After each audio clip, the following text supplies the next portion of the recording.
Je vous embarque pour une aventure exceptionnelle. On est bien là. Descendre un fleuve de sa source jusqu'à la mer. Et ce fleuve, c'est le Magdalena, un monstre sacré qui traverse tout un pays, la Colombie. Des rapides de la cordillère des Andes au village flottant. J'ai pas souvenir d'un coin aussi paisible. Tous les visages du fleuve et toutes ces vies bâties sur l'eau. Mais comment tu fais? Mais c'est dingue! Des pêcheurs de l'extrême, des nomades du fleuve, des livreurs d'eau sur l'eau. Ça penche! Non de non. Et pour ça, je m'apprête à prendre tous les bateaux, Est-ce que je pourrais venir avec vous? Elle est en train de demander. à faire tous les voyages sur l'eau et sous l'eau. Au bout, c'est la mer. La question, c'est combien de temps? En même temps, on n'est pas précis.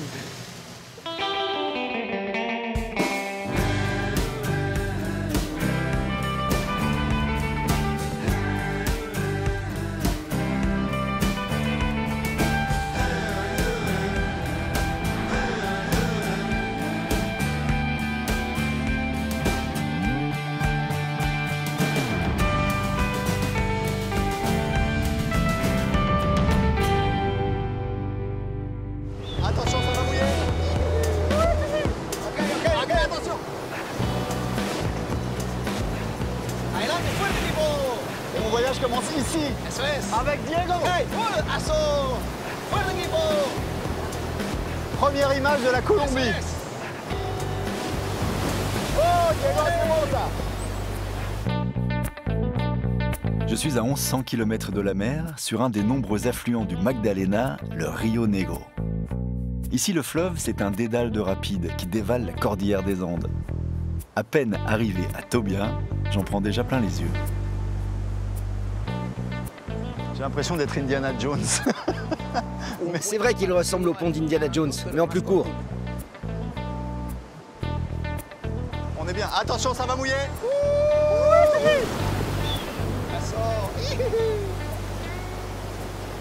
Avec la couleur de l'eau, on voit pas les pierres. No es contaminación. C'est pas de la pollution, sino es un color c'est une couleur sombre due à la sédimentation du sable lui-même. El color del agua en verano En fait, es un color. la couleur de l'eau du fleuve en été est complètement Cuando cristalline. viene la lluvia, viene esa presión del agua de las montañas. Mais quand la saison des pluies arrive, la pression de l'eau qui arrive des montagnes fait que le sable remonte à la surface. Y de ese momento Les sale rochers el color commencent à negro, s'user que en este et c'est à ce moment-là que la couleur noire apparaît. Ce sport me plaît parce qu'on a une connexion avec la nature. Ici, on ressent une véritable paix intérieure. C'est quelque chose de très beau, de magnifique. Et ici, j'en profite à chaque instant. Oui, la force et la paix. Exactement.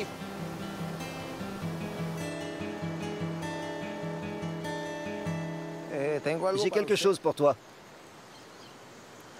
Ça s'appelle fiambre. Fiambre. C'est la nourriture typique de la région du Gualiva.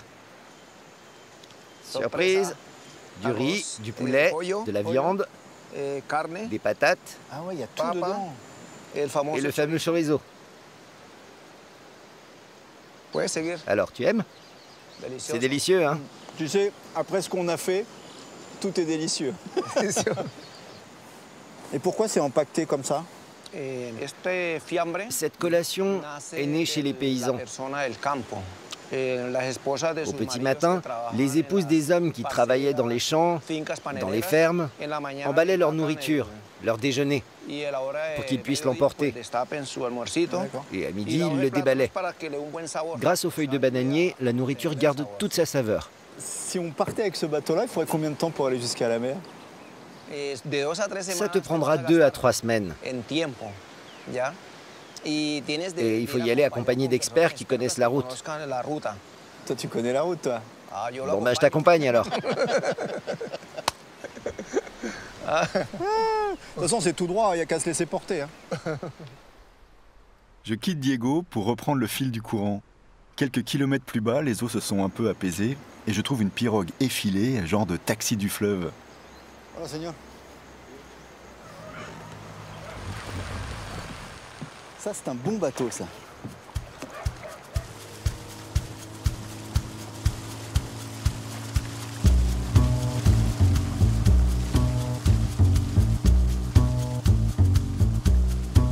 Je me lance sur le Magdalena et le fleuve m'apparaît enfin comme un gros serpent entre les montagnes, monumental. Des deux côtés des rives, tout semble dire « Je ne suis pas un fleuve, je suis bien plus que ça ».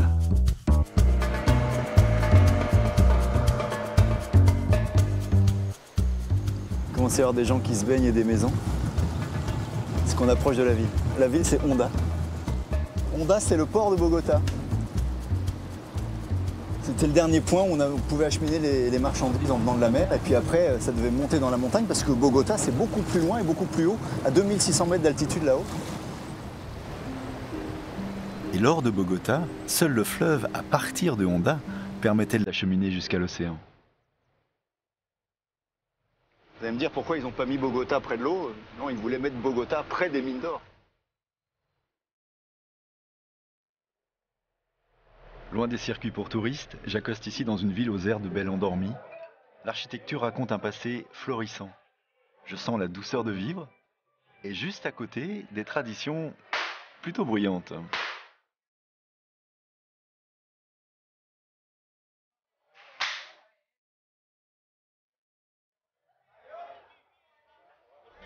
Une sorte de palais vendéen, mais avec de la glaise à la place de la plaque de plomb, et les palais sont beaucoup plus lourds.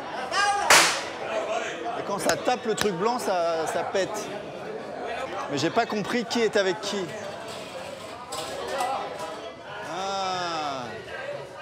Voilà les pétards. Voilà les pétards. Attention.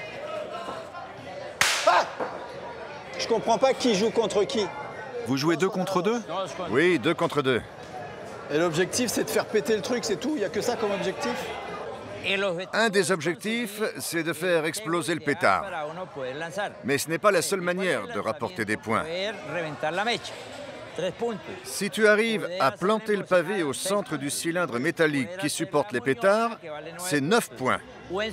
Si tu exploses le pétard et que ton palais rebondit à l'extérieur du cercle, c'est 3 points. Ça vaut 3, ça. Ça vaut 3. Ça vaut 3, ça. Et ce qui vaut le plus, c'est quoi? Si tu exploses le pétard en plantant le pavé au centre, c'est 11 points. Mais je connaissais pas ça. Ça s'appelle comment, ça? C'est le jeu du terreau. C'est une tradition indigène. Ça vient de nos ancêtres, les Indiens. Maintenant, c'est devenu un sport national. Wow!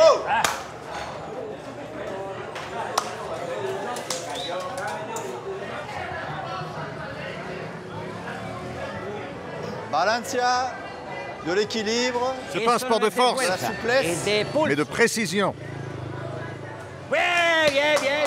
Ça fait 9 points, François. le terreau du petit champion.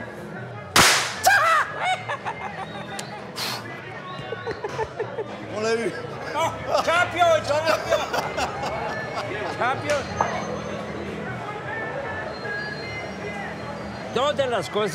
Parmi les choses les plus sympas à faire ici, à Honda, il y a jouer au terreau et pêcher dans notre grand fleuve. Notre fleuve, le Magdalena. Comme on a déjà joué au terreau, demain matin, je t'invite à pêcher. Ah, mais je veux bien, ouais. J'adore ça, pêcher. Si ça se trouve, on va ramasser 2-3 sardines. Allez, François, on se retrouve à 7 h demain là-bas devant l'église. Ok, j'y serai, j'y serai. Ok. Merci, passe une bonne nuit. Merci, super. À demain. À demain.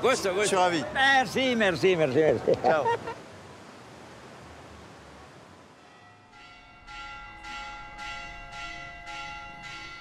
Le lendemain, au lever du soleil, les cloches m'annoncent un nouveau rendez-vous avec le fleuve. Si les pétards du terreau résonnent encore, tout apparaît paisible. Rien n'indique qu'une autre aventure m'attend, et pourtant. Bonjour, ça va? Tu es beau comme tout. Je risquais pas de te rater. Hein. Si, bueno, vamos. Mais tu fais quoi comme métier, toi? Eh bien, j'enseigne. Je suis professeur. Professeur? Oui, de mathématiques et de physique, dans un établissement prestigieux de Honda. Jamais je pouvais penser que tu étais prof de maths. Et tu pêches aussi? T'es pêcheur? T'es pesca? Avant, oui, mais plus maintenant.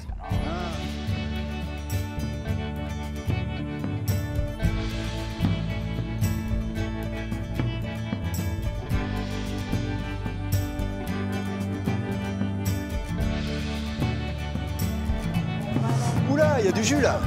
Oula, ça pousse là. Ouais, t'as vu ça? C'est impressionnant, hein? Buenos días. Bonjour, madame. Buenos días. Non, mais ça pousse fort, hein. Esta parte es lo que se llama el salto del río Magdalena. Vous comptez aller pêcher dans le fleuve? Si vous y allez, faites vraiment très attention. C'est dangereux, il y a beaucoup de courant, vous pouvez vraiment vous noyer. Mais je vois, c'est fort le courant là. Vous pouvez vraiment vous faire emporter. Elle a raison. Oui, c'est très dangereux. J'ai un ami qui s'est fait emporter par le courant il y a quelques semaines.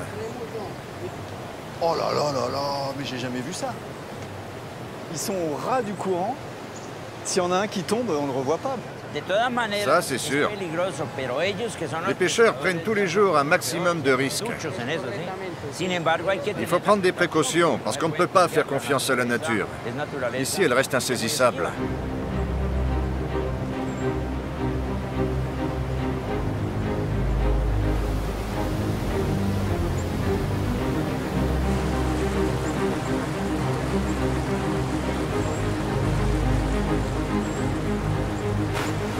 À chaque fois qu'il lance, il ramène du poisson. C'est incroyable. Oui, il en ramène beaucoup. Mais il sélectionne. Il rejette à l'eau les plus petits. Pourquoi il y a autant de poissons ici? Ce qui se passe ici, sur le Magdalena, c'est qu'on a un rétrécissement du fleuve et très peu de profondeur, ce qui provoque un courant très fort. Et les petits poissons n'aiment pas ça. Ils cherchent des abris pour se protéger. Les gros passent au milieu du fleuve, mais les petits sont là, au bord. Il n'y a plus qu'à les ramasser. Mais il est tout lisse. C'est le mariage de l'ablette et du poisson-chat, c'est drôle. Oh non, il va en dessous. Il fait quoi?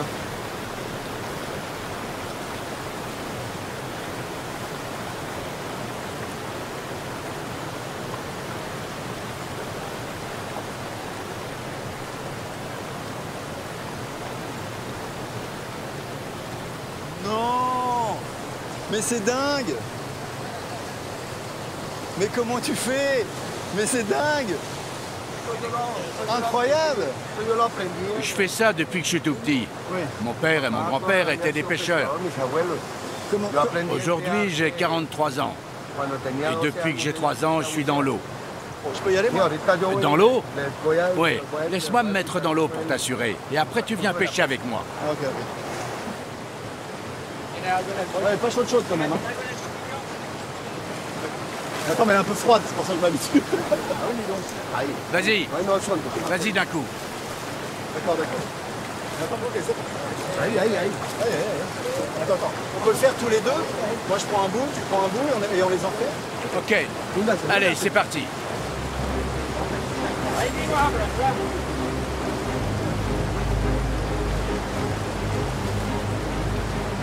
Je suis pas sûr de ce qu'on a fait. Il y en a des poissons.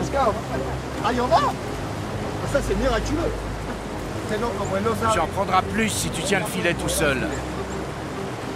Par contre, au moment de plonger, il faut le tenir fort et avancer comme ça. J'ai compris.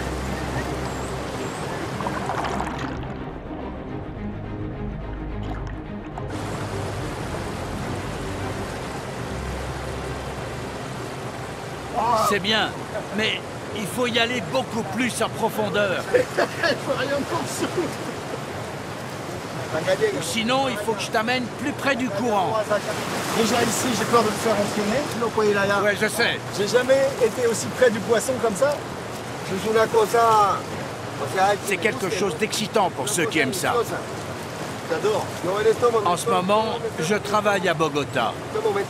Et comme je suis d'ici, j'y reviens toujours à cette période, parce que j'en ai besoin. C'est physique. Je te remercie de ta visite. J'espère que tu as pu apprécier notre culture.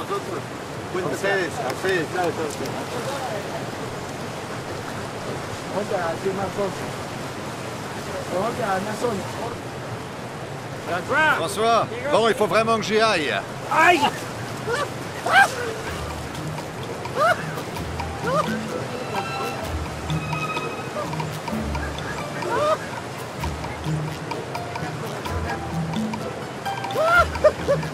Ah ben là, je suis dans un mauvais état pour aller travailler. Ça va?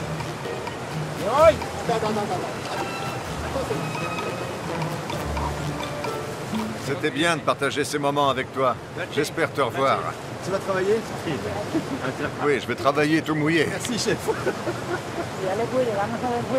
Je suis désolé, Jaime. Ça va? Pas de problème? Tu feras sécher pour le cours de maths. T'as vraiment intérêt à m'envoyer un t-shirt de France, hein? Je laisse Jaime et ses amis à cette pêche miraculeuse et dangereuse avec une conviction. Le Magdalena nourrit ceux qui le connaissent bien et peut manger en un clin d'œil ceux qui l'ignorent.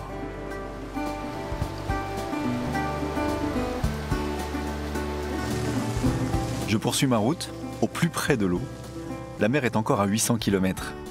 Les montagnes deviennent des collines. Je fais escale dans l'un de ces petits villages nichés au bord de l'eau.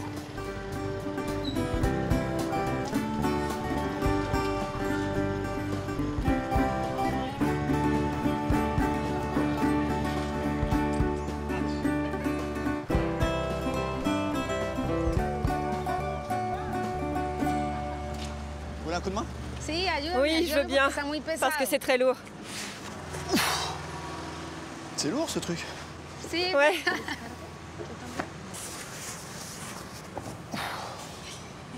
C'est lourd. Vas-y, vas-y. Ça sent bon, dis donc. C'est de la panela. La panela, ça vient de la canne à sucre. Elle est produite de façon artisanale. Et ça se mange comme ça? Ouais, tu peux la manger. C'est vrai? Goûte. Ouais, je veux pas croquer dedans. Je peux croquer dedans? Non. Ah, c'est dur. Super bon. Super bon. C'est comme du sucre roux très solide. C'est la présentation la plus commune que nous avons ici en Colombie.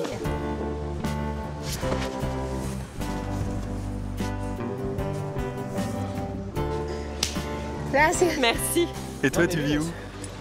À Alto Torres, là-haut dans la montagne. C'est à 15 minutes. On a notre fabrique de panela, tu veux venir? Ah oui, je veux bien. Ouais. Je peux conduire? Tu me prêtes ta voiture? Et c'est toi la patrona? Oui. Avec mon père, ma mère et toute la famille. Et toi, tu fais quoi à Villeta? Je descends le fleuve. Ah, ok. Jusqu'à la mer. Là, tu prends après l'hôpital. La troisième, elle veut pas y aller. La troisième, j'arrive pas. C'est marrant, la troisième, elle passe pas. Et moi qui cherchais un bateau, me voilà embarqué dans une Jeep à grimper dans les hauteurs.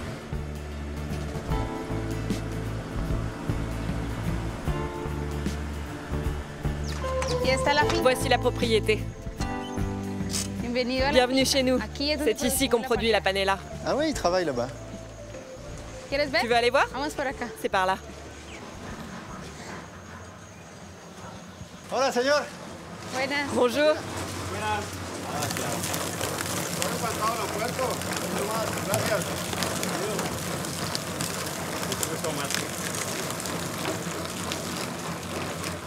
Je sais même pas à quoi ça ressemble une canne à sucre. Elle est bio. On la cultive depuis de nombreuses années. On peut la manger, on peut l'éplucher et la manger comme ça. Ou sinon sous forme de jus, le jus de la canne à sucre. Ah oui, il y a du jus ça commence à juter dès ici. Ah, j'en prends plein la figure. Botte-la. Mets-les dedans et lâche-les tout de suite. Attention, elle risque de te fouetter le visage. Me faire gifler par une canne à sucre. Tu les mets d'un coup et hop, tu lâches. Ok.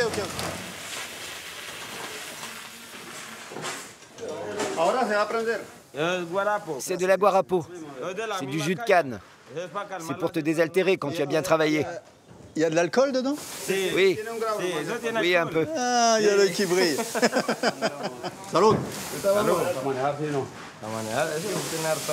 Ah, ça ressemble au cidre un peu. Je vais être borracho avec ça, non? Un peu.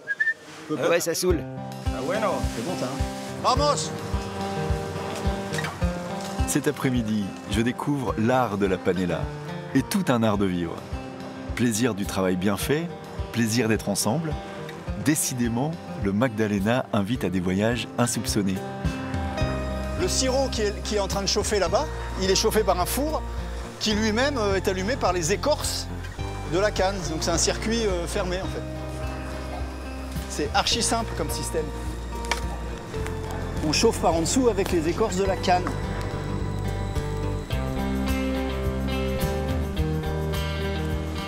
Ça sent bon, hein? En fait, ça a un peu la même odeur depuis le début de la fabrication. Je sens l'odeur de la canne à sucre, mais un peu plus concentrée. Oui, la panela est complètement naturelle. On ne rajoute absolument rien dedans. C'est grâce à ça qu'on est fort, qu'on a la santé, qu'on a de belles dents, de beaux cheveux, qu'on a de beaux yeux. Et l'intelligence. Et l'intelligence aussi. Et la belle. Et la beauté. Ya corremos la mesa. Ya corro la J'y mesa. vais? J'y vais, j'y vais? Direct? Là, on est pas mal? Oh là là, j'adore! Une sorte de caramel de canne à sucre. Il faut la bonne répartition.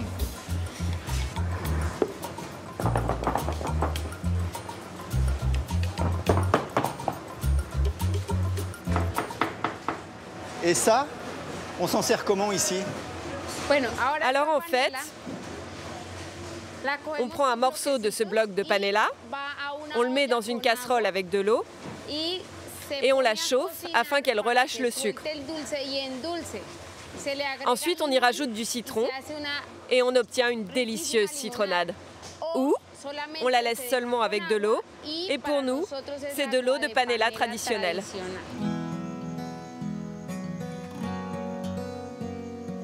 Toute la famille. Voici ma sœur, Hermana. mon père Voilà, papa. Maman, et ma mère. Voilà, Olive. On va trinquer, madame. Salut, Olive. Santé. Merci d'être venu jusqu'ici. Là, il y a toute la famille. Toi, t'as un mari, t'as un... Estás cansado? Moi, si je suis mariée? Non, pas encore. Tu cherches encore? Je recherche plutôt la panela la plus délicieuse.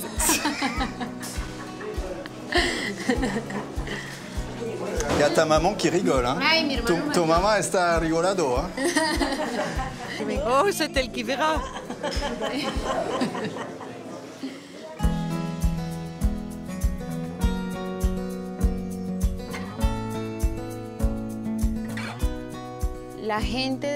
Les gens qui habitent les zones rurales comme nous ont une grande tendance à partir vers la ville parce qu'ils croient que la ville c'est plus sympa, c'est plus surprenant. Ils pensent qu'ils peuvent bien développer leur vie et obtenir tout ce dont ils rêvent.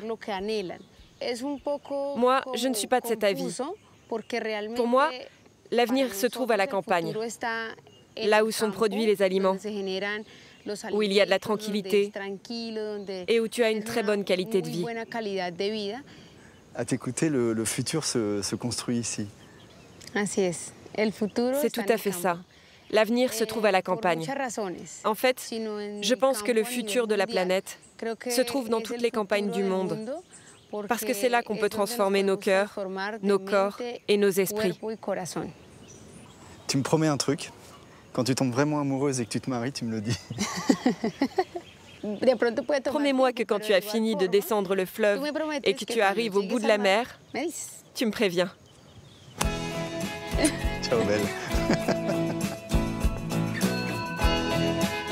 Je sais déjà que je garderai longtemps le souvenir de l'odeur sucrée de la panela et plus longtemps encore la lumière dans les yeux de Lorena. Je poursuis ma route vers Mompox, au rythme des eaux du fleuve.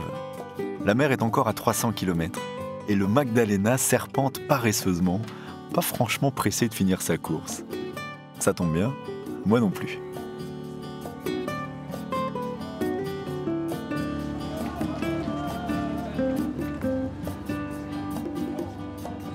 Je cherche à aller vers Mompox. Mompox. Par là? Merci.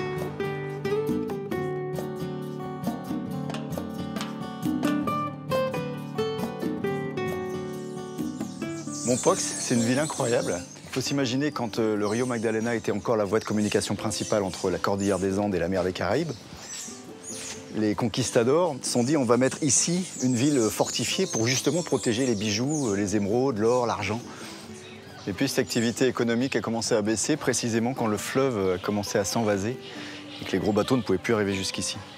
Et puis l'activité économique s'est déplacée avec les trains, les avions et puis les gros bateaux qui passent beaucoup plus loin sur un autre bras du Rio Magdalena.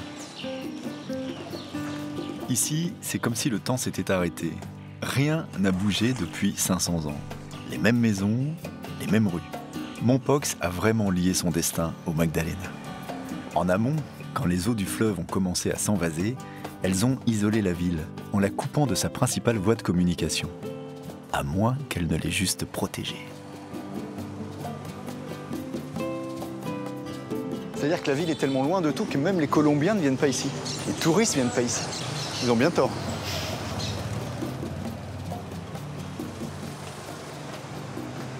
Joaillerie. C'est de voir de l'or ici. Voilà. Ce que j'adorerais, c'est que vous me montriez un petit peu d'or. Tiens, en voilà une. Ah, je touche une pépite d'or. Voilà. Et ça a beaucoup de valeur déjà, ça. Oh, avec celle-ci, tu pourrais faire 2 bagues de mariage. Oh, muchas gracias. Ciao, bella. Oh non, non. Il faut que tu penses au futur marié. Ah, j'adore toucher ça. À l'époque, de l'or, il y en avait partout. On le transformait en lingots. Ils étaient stockés dans les cours des maisons coloniales. Et parfois même, les gens les oubliaient là. Alors avec le temps, ils étaient recouverts naturellement. Je te le rends. Ciao, merci beaucoup. Merci.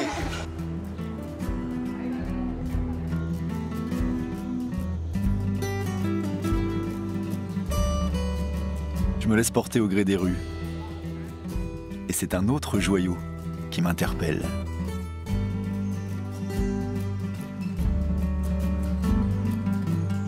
Un arbre, monumental, comme un symbole.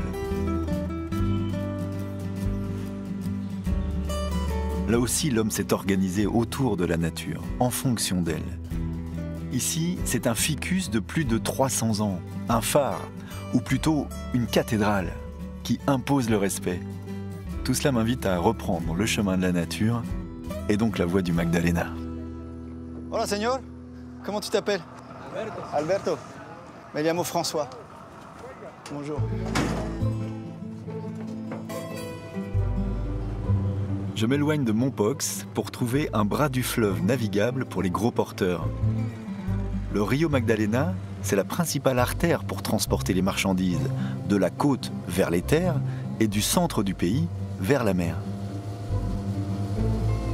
Alberto, il y a une péniche là-bas. On va lui demander si je peux monter à bord.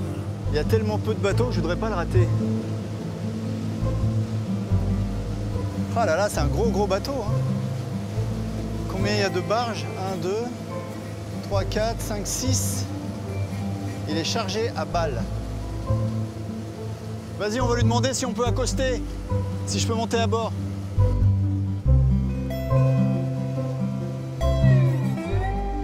Capitaine! Voilà, capitaine. Est-ce que je pourrais venir avec vous? Elle est en train de demander.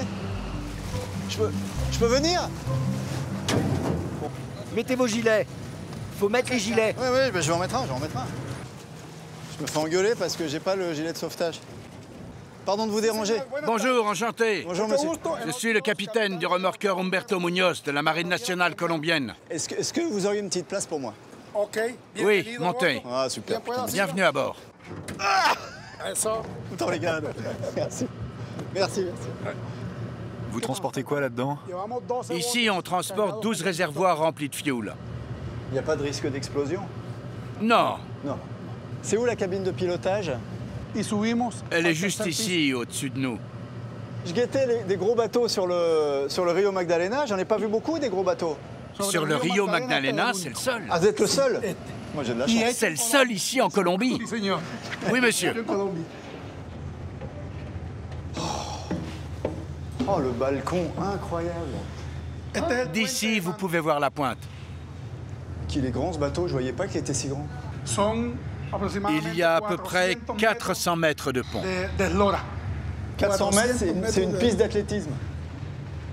Et il fait environ 30 mètres de large, avec un tirant d'eau de 2 mètres. Ouais, parce que je vois que vous passez pas loin du bord, là. Il y a assez d'eau ici? Ne vous inquiétez pas. Ce bateau a été spécialement conçu pour ce cours d'eau. On est venu mesurer le niveau du Magdalena en hiver et en été pour déterminer les dimensions finales du bateau. On peut même venir naviguer sur le fleuve avec une profondeur de 2,50 m sans problème. Ça serait quoi la chose la plus dangereuse que vous redoutiez ici? Le plus grand danger, c'est que soudain on touche terre, ce qui pourrait entraîner un éclatement des cuves. Le danger vient surtout des câbles qui pourraient éclater et blesser nos marins.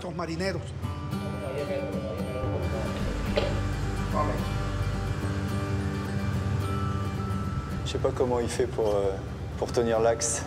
Je crois qu'il faut beaucoup anticiper, non? Essayez. Comme ça, vous pourrez voir par vous-même. Alors faites bien attention. Allez-y doucement sur les gouvernails, c'est très sensible. Vous allez vous rendre compte de l'inertie énorme qu'il y a sur ce bateau. 11 degrés comme ça? 11 degrés, c'est bien. Un petit peu à droite, non? Un peu à droite, parfait. Regardez l'écran. Ici, vous avez la bonne trajectoire à suivre. Ah, ok, bah, il faut que j'aille à gauche. Oui, monsieur. Je m'écarte, là. J'aime bien l'idée que plus c'est gros, plus c'est sensible. À bord de ce monstre de tôle, le Magdalena apparaît dans toute sa démesure. Depuis toujours, il irrigue le développement de la Colombie.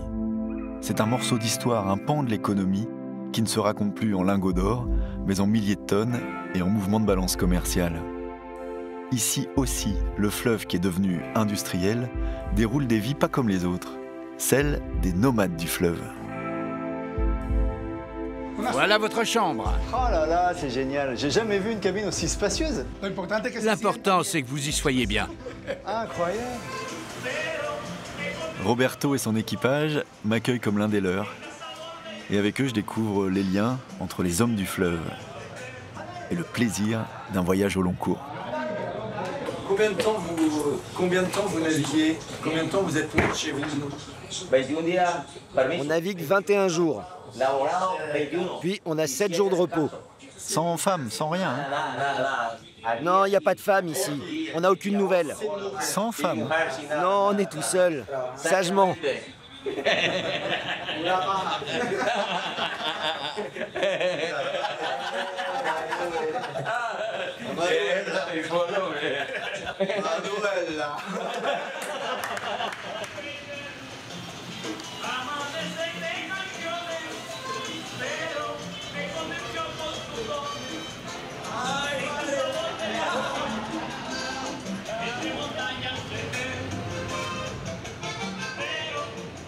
Buen provecho. Buen provecho.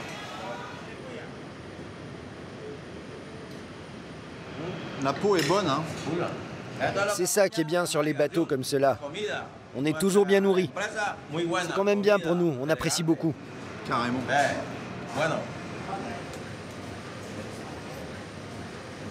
Chef, c'est très très bon. Merci beaucoup. Super.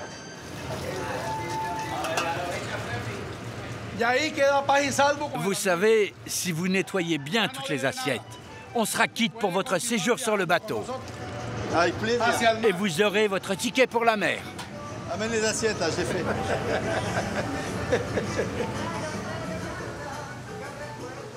Je progresse sur cette barge énorme jusqu'à Calamar. À 100 km de l'embouchure, tous les gros bateaux bifurquent sur un canal industriel vers Carthagène, mais moi je préfère rester sur le fleuve, je trouve un autre bateau et je garde le cap. Nouveau matin, nouveau visage. Cet endroit unique, les Colombiens l'appellent la Ciénaga. C'est un lac intérieur, un marécage où se mélange l'eau de mer, qui est pourtant encore à des dizaines de kilomètres, et l'eau douce que le Rio Magdalena distille à petite dose. C'est une drôle d'impression parce que ça fait 2 heures qu'on navigue, au milieu de rien. Et d'un coup, il y a un village qui apparaît et le village est posé sur l'eau.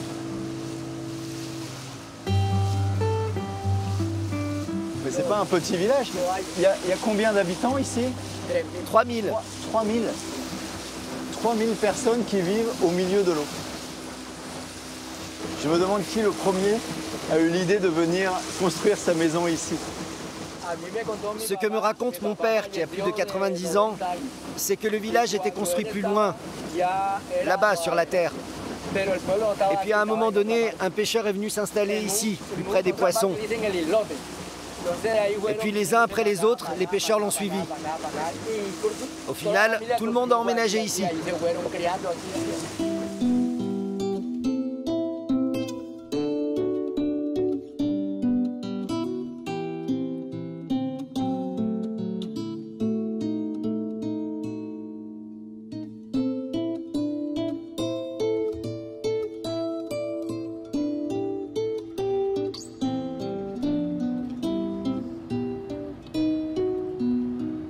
C'est un hôtel ici?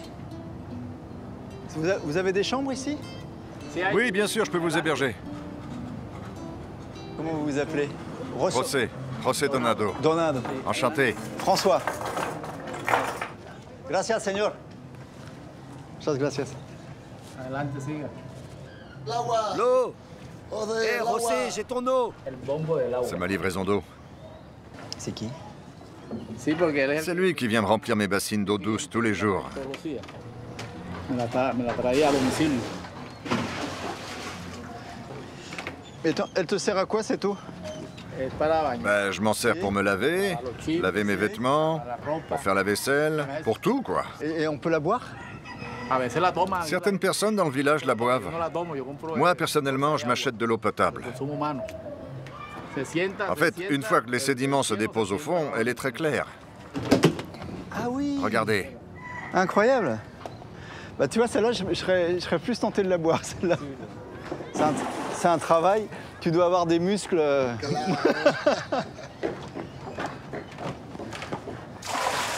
Et elle vient d'où, cette eau, précisément? Elle vient d'un canal, le Aguas Negas, qui lui-même provient du Rio Magdalena. Est-ce que je peux venir avec toi demain matin? Avec plaisir, bien sûr. Comment tu t'appelles? Carlo. Merci. À demain. Le rendez-vous est pris pour le lendemain. Je profite de la journée pour découvrir Nueva Venezia, cette nouvelle Venise, et sa drôle de vie sur l'eau.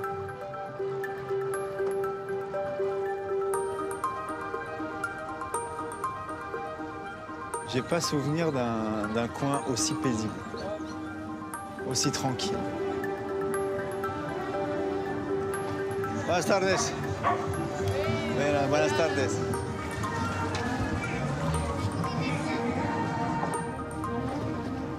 Je regardais si les rues avaient des noms. Ça sert à rien. Tout le monde se connaît ici. Comme à Venise, les maisons sont construites sur des poteaux fichés dans la vase.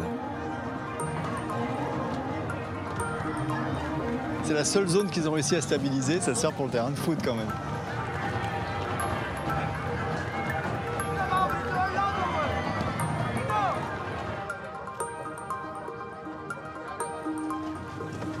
Où est-ce que tu es né, toi?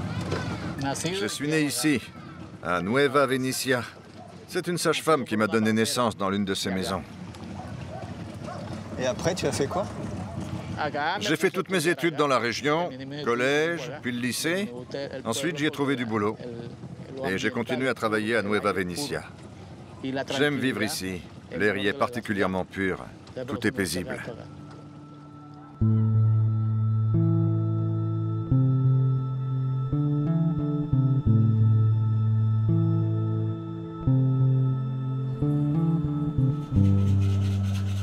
Ce soir, je passe donc la nuit dans la pension de José. Je dors posé sur l'eau. Et dans quelques heures, j'ai un nouveau rendez-vous avec le fleuve.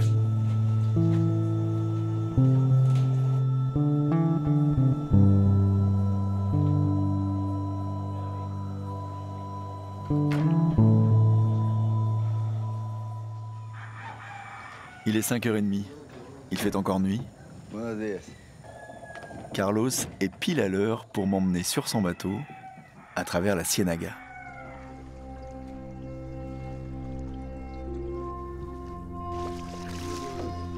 Carlos se déplace uniquement à la force de ses bras.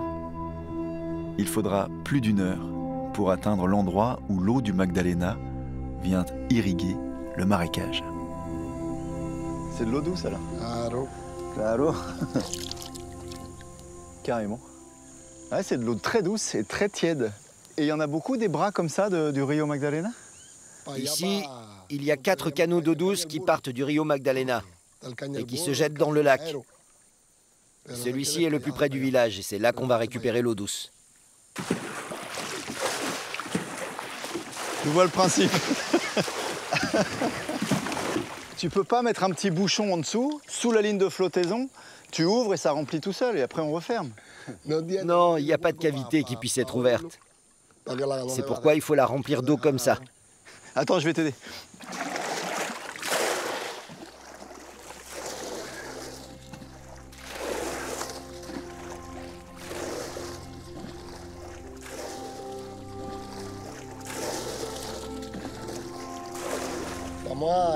On va remplir juste un petit peu plus. Parce que si on en met trop, on risque de couler. Mais j'ai peur de... Si je me penche... Hop, hop. Ah oui, d'accord. Ah bah c'est plus simple comme ça. Vas-y, refais. Ah bah voilà, pourquoi on le fait pas depuis le début? Je me tue à faire ça et on peut le remplir comme ça. Ah bah ça c'est cool. C'est bon là, on est bon. On est bien là. Hein. Là, il y en a vraiment assez. Faut qu'on y aille. Vamos, amigo. Je suis prêt. Mais par contre, il faut de l'équilibre. Hein. Ça va être assez subtil quand même comme navigation. Hein. J'ai l'impression que si je bouge de 10 cm, on coule.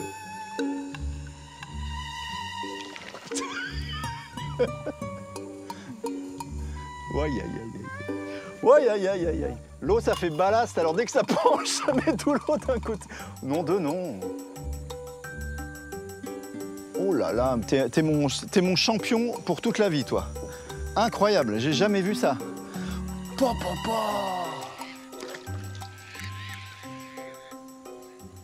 Carlos, qu'est-ce qui se passe si le Rio Magdalena n'amène plus cette eau ici? Si le fleuve n'alimentait plus le lac en eau douce, le taux de salinité monterait sur le lac. Et les poissons disparaîtraient petit à petit. Et le gagne-pain des pêcheurs avec. C'est vraiment comme un réseau sanguin, le lac est nourri par les bras d'eau douce. Sans ces bras d'eau douce, il n'y a plus de vie ici. Hein.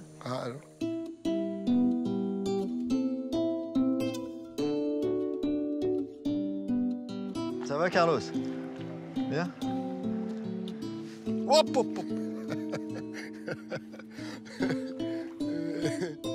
Ce serait dommage d'avoir fait tout ça pour rien. Parce que si on ramène de l'eau salée, c'est pas bon. Attention. Et il nous faudra plus de 2 heures pour rejoindre Nueva Venezia. Un vrai numéro d'équilibriste, mais surtout un trajet vital pour alimenter chaque jour le village en eau douce.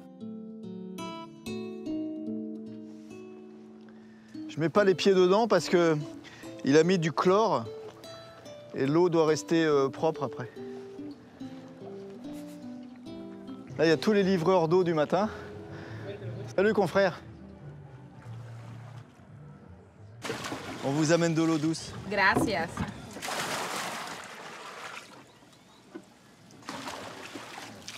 C'est bon? Ça suffit? C'est bon, merci. Et tu le payes pas? Je le paye à la fin du mois. Ou sinon, je lui offre la soupe. Tatiana, bon dia. Faut que j'aille au milieu, sinon ça bascule. Mon Dieu. Wow. Oh. Oh. Attends, ça penche. Carlos, ça penche, hein, attention. Hop.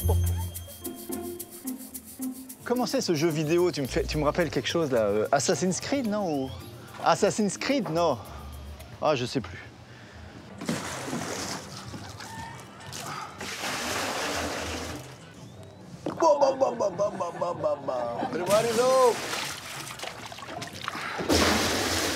On a le bon rythme là.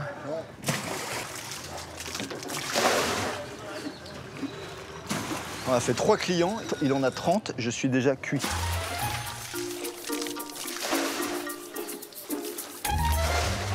À la fin de la journée, ça te fait combien du coup? Je gagne entre 15 et 20 euros par jour. Et c'est plus qu'un pêcheur, ça? Est-ce que tu gagnes plus que les pêcheurs, par exemple? Oui, je gagne plus qu'un pêcheur, car pour eux, c'est beaucoup plus aléatoire. Comme maintenant, pendant la période sèche. Partir à la pêche, c'est vraiment partir à l'aventure. Carlos, tu sais ce qu'on fait? On fait un petit break et on prend une bière ici, maintenant. On est cuit, mon gars. J'aime beaucoup ton village. Je me verrais bien avec une petite maison là et devenir vieux tranquille, à écrire des livres. Oui, c'est très beau ici, on s'y plaît beaucoup. Là, tu ne restes pas trop longtemps, mais si tu restais un peu plus, on pourrait faire la fête, tu verrais. Ça te plairait encore plus.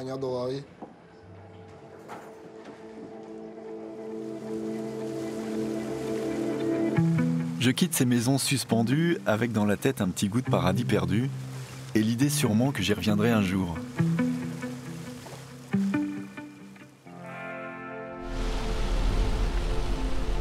La mer des Caraïbes n'est plus très loin. La vie du fleuve se transforme encore. Elle laisse la place à d'énormes cargos qui partiront vers le large. Et moi, je poursuis mon voyage sur les rives du fleuve et tous les moyens sont bons pour toucher au but. Sur cette machine improbable, dans ce chemin du bout du monde, la mer est à portée de main, mais le fleuve court toujours, comme s'il ne voulait rien lâcher, comme s'il voulait vivre le plus longtemps possible. Ça, c'est la mer, c'est ça? C'est le Rio Magdalena. La fin du fleuve. Oui, et moi, avec ce train, j'emmène les gens vers la pointe. Et elle est loin, la pointe? Environ 13 km. Ouais, t'as bien fait de venir. C'est incroyable. C'est un chemin de bout du monde.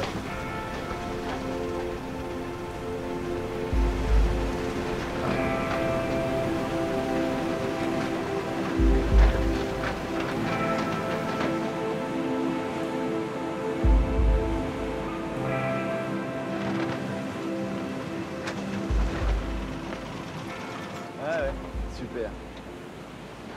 Avant, le train arrivait jusqu'au bout. Mais maintenant, on est obligé de marcher. Tout au bout, tu vas trouver l'embouchure du Magdalena sur la mer. Il te reste 3 km. À bientôt. Ciao. Merci. Merci, merci. Bon voyage.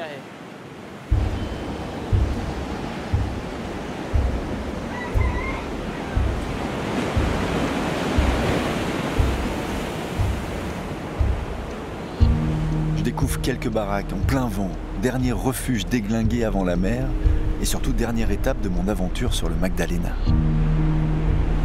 Il reste encore 2 km comme ça. Et là, j'arrive même pas à marcher droit. Incroyable ce sentier du bout du monde. J'ai l'impression qu'ici personne ne pourrait subsister bien longtemps et pourtant des pêcheurs vivent ici et tous les jours ils viennent braver les éléments.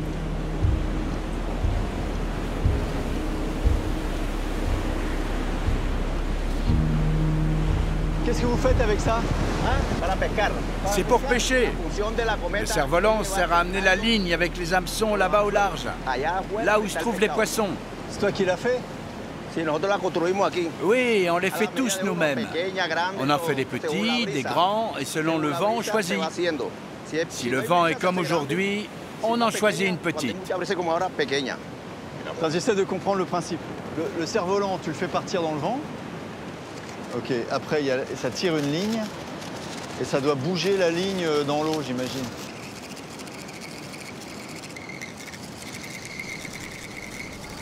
C'est une sorte de pêche à la traîne, mais en l'air. Ah, voilà l'appât.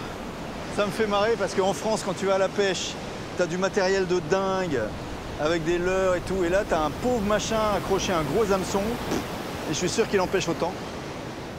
Et avec ça, on est censé attraper des poissons comment? Des gros. Le plus grand que tu aies pris, c'était quoi? 80 kilos. 80 kilos? Moi, je veux voir ça aujourd'hui. Faudra revenir parce que c'est mal parti aujourd'hui. Je te laisse pêcher, Alfredo. Faut que j'aille voir le bout. Le final. Ouais, le final. Ciao. Ciao. Ciao, Alfredo. Bueno. Bonne pêche. Ici finit le voyage. Quelle que soit la force du vent ou du courant, qu'on vienne du village voisin ou du fin fond de la cordillère des Andes, qu'on rêve d'or et de bijoux, qu'on rêve de terreau, de panela ou du sourire de Lorena, ici finit le Magdalena. Oh là là, c'est beau! Wouhou! On y est! Je peux pas aller plus au bout du bout du bout. Ah là, c'est fort là. Et même quand on est un fleuve monde, un fleuve qui façonne à ce point la nature, le cœur des hommes et des femmes de tout un pays, au bout, c'est la mer. Avec les eaux qui se mélangent, le bout du Rio Magdalena.